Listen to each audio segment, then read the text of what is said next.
O título disso, como você disse, tem um problema, mas na verdade são dois. A ciência enterrou Deus. Sugere que existe um Deus. Como o Deus? As pessoas que organizaram isso e William acham que é especial, mas não é verdade. Existem muitos deuses, e a ciência enterrou todos eles. A civilização humana começou atribuindo propósito e intenção inteligente aos deuses ligados ao Sol, Lua, planetas, vento, terra e oceanos. Segundo uma estimativa, já existiram mais de 1000 deuses diferentes ao longo da história humana. Marte, deus da guerra, Poseidon, Thor, entre outros. E o mais importante é que todos vocês, ou quase todos, provavelmente agora são ateus em relação a esses deuses. A única diferença é que talvez discordemos sobre um deles. Mas, quanto aos outros 999, todos concordamos que foram descartados. E o motivo pelo qual eles foram descartados é que foram enterrados pelo avanço da nossa compreensão física. A ciência funciona. E o fato de a ciência funcionar enterrou os deuses do vento, do sol e da lua. Fazendeiros! Agora, como eu estava dizendo, quando não chove, eles não rezam mais por chuva, eles vão procurar um meteorologista. E isso é uma coisa boa. Nesse processo, a condição humana melhorou imensamente e continuará melhorando à medida que a ciência avança. Para enterrar o único Deus que restou. Agora, esse Deus supostamente é o que sobrou. Podemos perguntar, a priori, ou antecipadamente, qual a probabilidade de todos aqueles outros 999 deuses serem falsos? Mas esse aqui é verdadeiro. Bem, você pode argumentar. Se tivesse uma probabilidade prévia uniforme, que provavelmente é uma chance bem pequena. Mas isso realmente não importa. Nossa compreensão da natureza mudou e se desenvolveu, pois aprendemos mais desde então. As afirmações foram feitas por camponeses da Idade do Ferro que nem sabiam que a Terra orbitava o Sol. E, portanto, é natural que a ciência seja inconsistente com essas afirmações baseadas na ignorância. E não devemos reverenciar essas afirmações antigas como sagradas. Eles são ignorantes. Muitas perguntas seguem em aberto. Vou tentar meus 10 segundos de humildade, que será a única vez esta noite. Sabemos pouco sobre o universo. Essa é a maravilha da ciência. Por isso, sou cientista. Mas é preguiçoso parar de fazer perguntas, não buscar explicações físicas e só dizer que foi Deus quem fez. Isso é preguiça. E outra coisa importante nesse Deus extra é que não há nada de especial em Jesus. Isso não difere dos outros deuses ou heróis fictícios.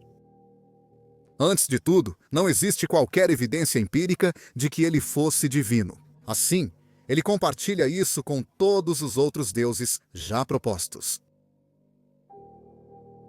Os mitos sobre Jesus se relacionam a outros mitos e ao da Bíblia, como o dilúvio. A epopeia de Gilgamesh, escrita bem antes da Bíblia, é basicamente igual. O herói da Bíblia foi instruído a construir uma arca e colocar todas as espécies, 2 a 2, em 7 níveis.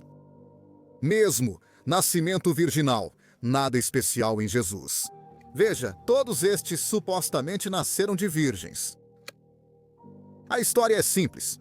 Dionísio, deus grego do vinho, e Jesus têm origem semelhante, ambos nascidos de mãe virgem. Foram criados pelo Rei dos Céus, ressuscitaram e transformaram água em vinho.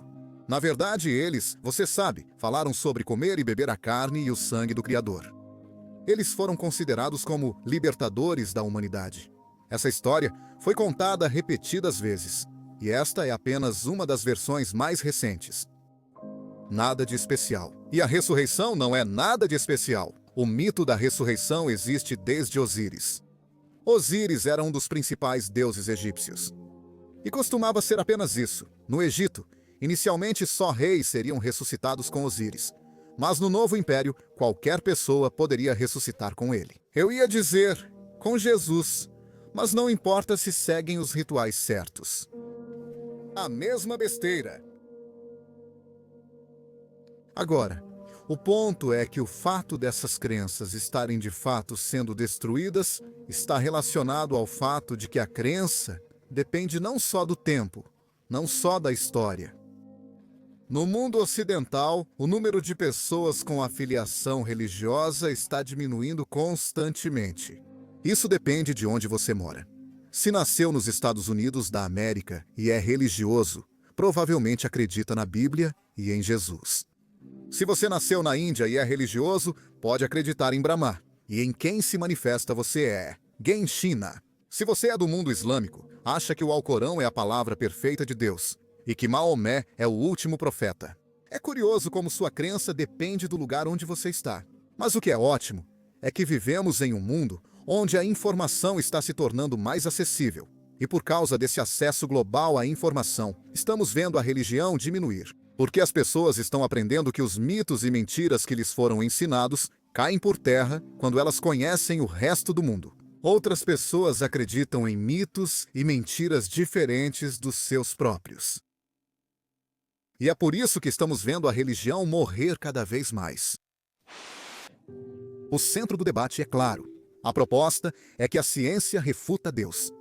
Eu e Michael temos a vantagem de defender a proposta, pois contamos com evidências, razão, lógica e métodos empíricos ao nosso favor. Enquanto nossos oponentes têm esperanças e medos vagos.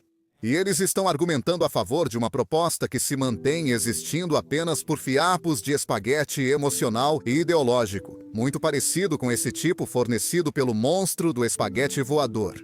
Um dos muitos deuses igualmente irracionais para os quais a ciência não oferece nenhum respaldo.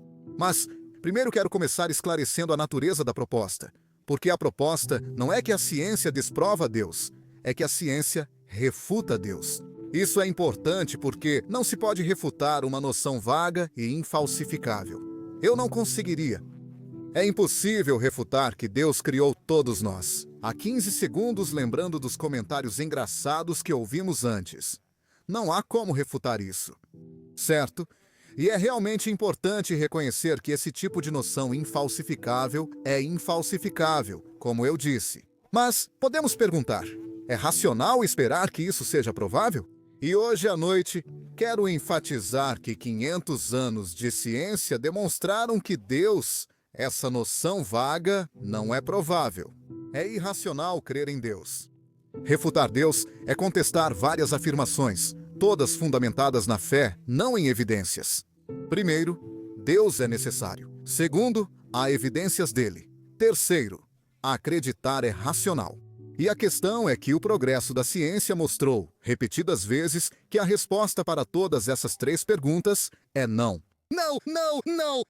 Meu campo científico é a cosmologia, estudo da origem e evolução do universo.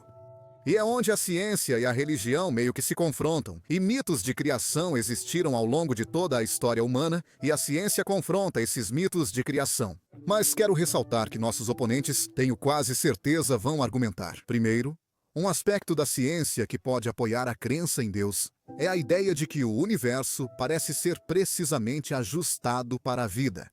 Ouço isso com frequência, pois foi ajustado precisamente para possibilitar a vida. Isso é um equívoco notável e até cósmico, pois é o mesmo tipo de erro que fez pessoas acreditarem na criação especial da vida na Terra. Antes de Darwin, achava-se que tudo era projetado para o ambiente, mas ele mostrou que não era assim. Uma proposição simples, ou seja, que existe variação genética em uma população combinada com a seleção natural, significava que você não precisava de artimanhas sobrenaturais. Que toda a diversidade da vida na Terra poderia surgir de uma única forma de vida pelas leis naturais. E ele não sabia. O que ele mostrou foi que era plausível com base nas evidências. Ele não sabia sobre o DNA, não sabia sobre os detalhes da replicação genética, mas mostrou que era plausível. É assim que estamos atualmente em relação à compreensão do universo. Quem determina o que é moral? Deus. Qual Deus é esse? O Alcorão, aquele que ainda diz que as mulheres são inferiores, são propriedade e precisam ser veladas e colocadas em sacos. Isso permanece. Quero dizer, isso permanece, mas há um avanço moral que ocorre porque nós nos tornamos. Porque a racionalidade baseada em evidências empíricas, baseada no fato empírico claro de que as mulheres não são inferiores e que gays não são ruins, esse avanço moral ocorreu por causa das evidências empíricas. E, como dizem, A razão, o motivo da moralidade. Precisava ser aprimorada é porque éramos mais ignorantes, e a ciência nos tornou menos ignorantes.